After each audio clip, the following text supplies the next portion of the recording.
Alaikum, and today's lecture is going to be on the contemporary challenges that are faced by the Muslims and the Islamic world.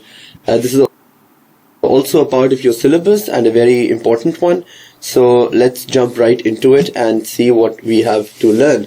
Now, the problem with contemporary challenges are, the syllabus just says contemporary challenges, but there are too many of them to actually talk about.